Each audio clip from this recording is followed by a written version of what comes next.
Bersama surat ini kukirimkan padamu sepotong senja dengan angin, debur ombak, matahari terbenam, dan cahaya keemasan. Apakah kamu menerimanya dalam keadaan lengkap? Seperti setiap senja di setiap pantai, tentu saja ada juga burung-burung, pasir yang basah, siluet batu karang, dan barangkali juga perahu lewat di kejauhan. Maaf, aku tidak sempat menelitinya satu persatu. Mestinya ada juga lokan, batu yang berwarna-warni dan bias cahaya cemerlang yang berkeretap pada buih yang bagaikan impian. Selalu saja membuat aku mengangankan segala hal yang paling mungkin kulakukan bersamamu. Meski aku tahu semua itu akan tetap tinggal sebagai kemungkinan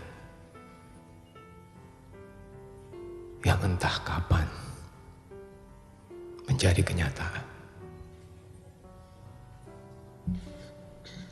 Kukirimkan sepotong senja ini untukmu, Alina, dalam amplop yang tertutup rapat dari jauh. Karena aku ingin memberikan sesuatu yang lebih dari sekedar kata-kata. Dan kata-kata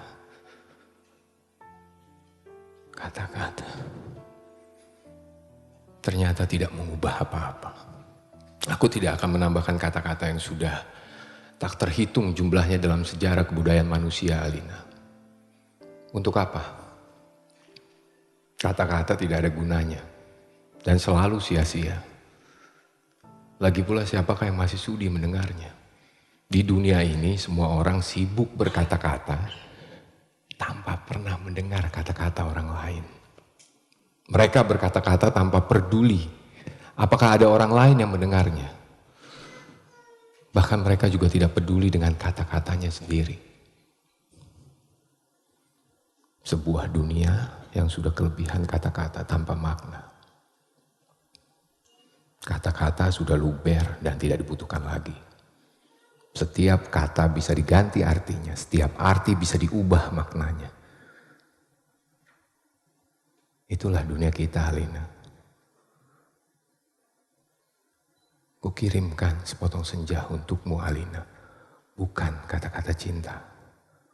Kukirimkan padamu sepotong senja yang lembut dengan langit kemerah-merahan yang nyata dan betul-betul ada dalam keadaan yang sama seperti ketika aku mengambilnya saat matahari hampir tenggelam ke balik cakrawala.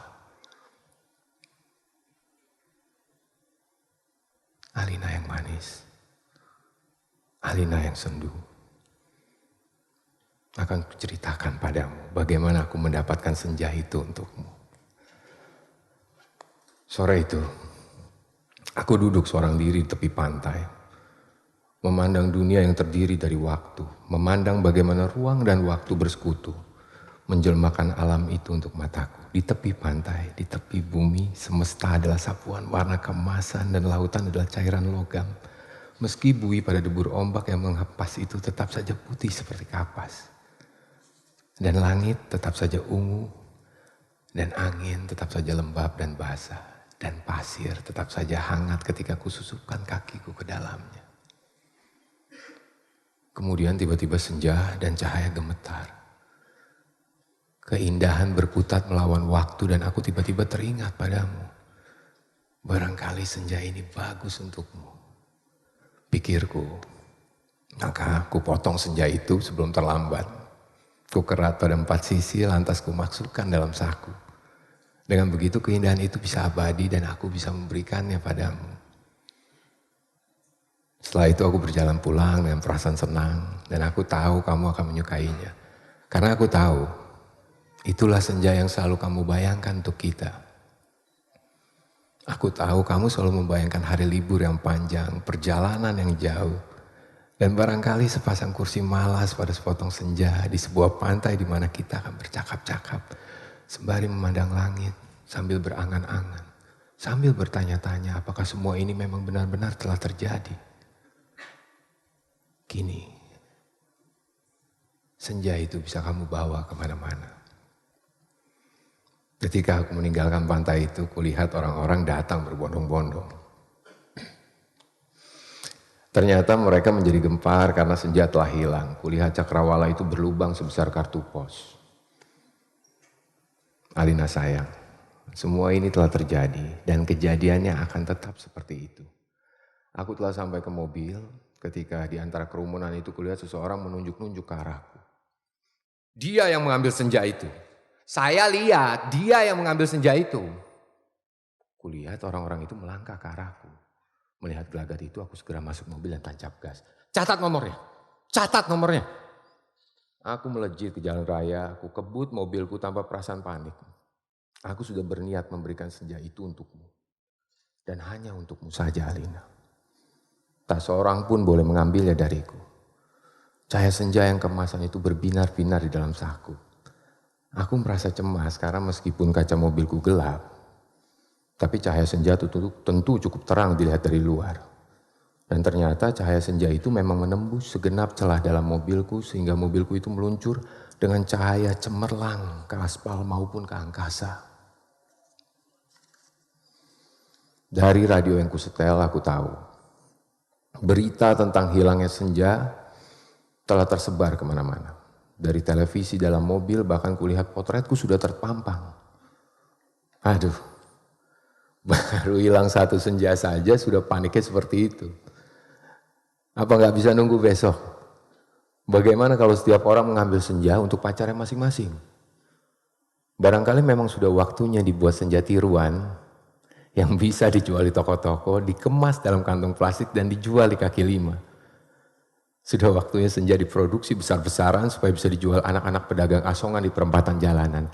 Senja, cuma 1.003. Di jalan tol mobilku melaju masuk kota. Aku harus hati-hati karena semua orang mencariku. Sirene mobil polisi meraung di mana-mana. Cahaya kota yang tetap gemilang tanpa senja membuat cahaya kemasan dari dalam mobilku tidak terlalu kentara. Lagi pula di kota tidak semua orang peduli apakah senja hilang atau tidak. Di kota kehidupan berjalan tanpa waktu. Tidak peduli pagi, siang, sore atau malam. Jadi tidak pernah penting senja itu ada atau hilang. Senja itu cuma penting untuk turis yang suka memotret matahari terbenam. Boleh jadi hanya demi alasan itulah senja yang kubawa ini dicari-cari polisi. Sirene polisi mendekat dari belakang. Dengan pengeras suara, polisi itu memberi peringatan. Pengemudi mobil Porsche abu-abu metalik nomor SG 19658A harap berhenti. Ini polisi. Anda ditahan karena dituduh telah membawa senja. Meskipun tak ada peraturan yang melarangnya. Tapi berdasarkan apa? Aku tidak sudi mendengarnya lebih lama lagi. Jadi kulibas dia sampai terpental keluar pagar di tepi jalan. Kutancap gas dan menyalip-nyalip dengan lincah di jalanan. Dalam waktu singkat kota sudah penuh dengan raungan sirene polisi. Terjadi kejar-kejaran yang seru. Tapi aku lebih tahu seluk-beluk kota. Jalanan dengan cahaya yang bermain warna, gang-gang gelap yang tak pernah tercatat dalam buku alamat, lorong-lorong rahasia yang hanya diperuntukkan bagi orang-orang bawah tanah. Satu mobil terlempar jalan layang. Satu mobil lagi tersesat di sebuah kampung. Satu mobil lagi terguling-guling menabrak truk dan meledak lantas terbakar. Masih ada 2 polisi bersepeda motor mengejarku. Ini soal kecil. Mereka tak pernah bisa mendahuluiku. Dan setelah kejar-kejaran, beberapa lama mereka kehabisan bensin. Dan pengendara cuma bisa memaki-maki. Kulihat senja dalam saku bajuku masih utuh. Angin berdesir. Langit semburat ungu. Debur ombak menghempas ke pantai. Hanya padamulah senja ini kuserahkan, Alina. Tapi Alina, polisi ternyata tidak sekonyol yang kusangka. Di segenap sudut kota mereka telah siap siaga. Bahkan aku tak bisa membeli makanan untuk mengisi perutku. Bahkan di langit tanpa senja helikopter mereka menyorotkan lampu ke setiap celah gedung bertingkat. Aku tersudut. Dan akhirnya nyaris tertangkap. kalau saya tidak ada gorong-gorong yang terbuka. Mobilku sudah kutinggal ketika memasuki daerah kumuh itu. Aku berlari di antara gudang, rumah tua, tiang, serta temali-temali. Terjatuh di atas sampah, merayapi tangga-tangga reot sampai seorang gelandangan menuntunku ke suatu tempat yang takkan pernah kulupakan dalam hidupku. Masuklah, katanya tenang. Di situ kamu aman. Ia menunjuk gorong-gorong yang terbuka itu. Ada tikus keluar dari sana. Baunya bacin dan pesing. Kutengok ke bawah, kulihat kelelawar bergantungan. Aku ragu-ragu. Namun deru helikopter dengan lampu sorot yang mencari-cari itu melenyapkan keraguanku. Masuklah. Kamu tidak punya pilihan lain. Dan gelandangan itu mendorongku. Aku terjerembab jatuh. Bau busuknya bukan main. Gorong-gorong itu segera tertutup dan kudengar gelandangan itu merebahkan diri di atasnya. Lampu sorot helikopter menembus celah gorong-gorong. Tapi tak cukup untuk melihatku. Kuraba senja dalam kantongku. Cahayanya yang merah kemas-kemasan membuat aku bisa melihat dalam kegelapan. Aku melangkah dalam gorong-gorong yang rupanya cukup tinggi juga. Kusibakkan kelawar-kelawar bergantungan yang entah mati entah hidup itu. Kulihat cahaya putih di ujung gorong-gorong. Air busuk mengalir setinggi lutut, namun makin ke dalam makin surut. Di tempat yang kering, kulihat anak-anak gelandangan duduk-duduk maupun tidur-tiduran. Mereka berserakan, memeluk rebana dengan mata yang tidak memancarkan kebahagiaan. Aku berjalan terus melangkahi mereka dan mencoba bertahan. Betapapun ini lebih baik daripada aku harus menyerahkan senja, Alina. Di ujung gorong-gorong, di tempat cahaya putih itu, ada tangga menurun ke bawah. Kuikuti tangga itu. Cahayanya semakin terang dan semakin benderang. Astaga. Kamu boleh tidak percaya, Alina. Tapi kamu akan terus membacanya. Tangga itu menuju ke mulut sebuah gua. Dan tahukah kamu ketika aku keluar dari gua itu, aku ada di mana? Di tempat yang persis sama dengan tempat di mana aku mengambil senja itu untukmu, Alina. Sebuah pantai dengan senja yang bagus, ombak, angin, dan kepak burung. Tak lupa cahaya kemasan dan bias ungu pada mega-mega yang berarak bagaikan aliran mimpi. Cuma tidak ada lubang sebesar kartu pos. Jadi meskipun persis sama, tapi pasti bukan tempat yang sama. Tempatnya saja di dalam gorong-gorong. Aku berjalan ke tepi pantai, tenggelam dalam guyuran alam yang perawan. Nyiur tentu saja matahari dan dasar lautan yang bening dengan lidah ombak yang mendesis-desis. Tak ada cottage, tak ada barbecue, tak ada marina. Semua itu memang tidak perlu. Senja yang bergetar melawan takdir membiaskan cahaya keemasan ke tepi semesta. Aku sering malu sendiri melihat semua itu, Alina. Apakah semua itu mungkin diterjemahkan dalam bahasa? Sambil duduk di tepi pantai, aku berpikir-pikir, untuk apakah semua ini kalau tidak ada yang menyaksikannya? Setelah berjalan ke sana kemari, aku tahu kalau dunia dalam gorong-gorong ini kosong, melompong. Tak ada manusia, tak ada tikus, tak ada dinosaurus. Hanya burung yang berkepak, tapi ia sepertinya bukan burung yang bertelur dan membuat sarang. Ia hanya burung yang dihadirkan sebagai ilustrasi senja. Ia hanya berkepak dan berkepak terus di sana. Aku gak habis pikir, Alina. Alam seperti ini dibuat untuk apa? Untuk apa senja yang bisa membuat seseorang kepingin jatuh cinta itu? Jika tak ada seekor dinosaurus pun untuk menikmatinya. Sementara di atas sana orang-orang ribut kehilangan senja. Jadi begitulah, Alina. Ku ambil juga senja itu. Ku kerat dengan pisau Swiss yang selalu kubawa pada 4 sisinya. Sehingga pada cakrawala itu terbentuk lubang sebesar kartu pos dengan 2 senja di saku kiri dan kanan. Aku melangkah pulang. Bumi berhenti beredar di belakangku menjadi kegelapan yang basah dan bacin. Aku mendaki tangga kembali menuju gorong-gorong bumiku yang terkasih.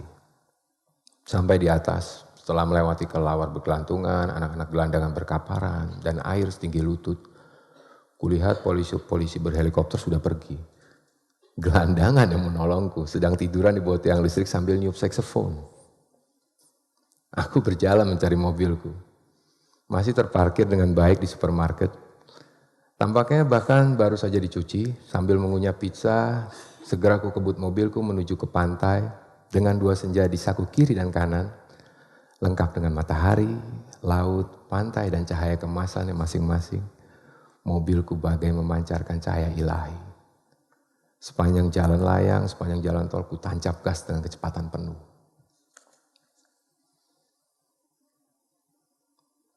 Alina, kekasihku, pacarku, wanitaku. Kamu pasti sudah tahu apa yang telah terjadi kemudian. Kupasang senja yang dari gorong-gorong pada lubang sebesar kartu pos itu. Dan ternyata pas. Lantas kukirimkan senja yang asli ini untukmu lewat pos. Aku ingin kamu mendapatkan apa yang kulihat pertama kali.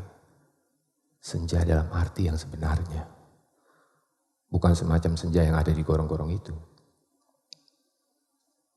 Kini gorong-gorong itu betul-betul menjadi gelap, Alina. Pada masa yang akan datang. Orang-orang tua akan bercerita pada cucunya tentang kenapa gorong-gorong menjadi gelap. Mereka akan berkisah bahwa sebenarnya ada alam lain di bawah gorong-gorong dengan matahari dan rembulannya sendiri. Namun semua itu tiada lagi. Karena seseorang telah mengambil senja untuk menggantikan senja lain di atas bumi. Orang-orang tua itu juga akan bercerita bahwa senja di atas bumi yang asli telah dipotong dan diberikan oleh seseorang kepada pacarnya. Alina yang manis, paling manis, dan akan selalu manis.